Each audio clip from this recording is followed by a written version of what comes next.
There's two ways that you should follow market data.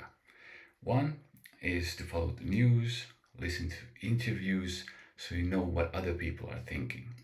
This is important because every market participant affects the market. So you being a part of it affects it, and someone else being a part of it affects it too. So you need to know what everyone else is thinking.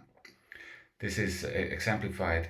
I was once in a lecture where our professor asked us to guess the number between 1 and 100.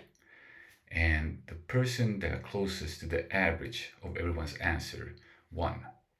And that's just an example of how everyone is thinking, okay, what is the someone else thinking? And this affects the markets. So you need to follow the news even if you think they're garbage. Then the second thing is to look at data. And this is maybe more important, that you actually have access to a lot of numbers, but it's a little bit more cumbersome to look at the numbers and interpret them. It's easier to let someone else interpret the numbers for you. So let's say now, for instance, we have the CPI, this consumer price index. People have been following the inflation.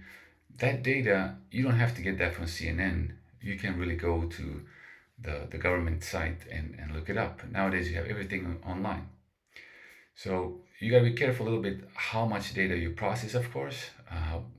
Does more information equal better decisions? Not always.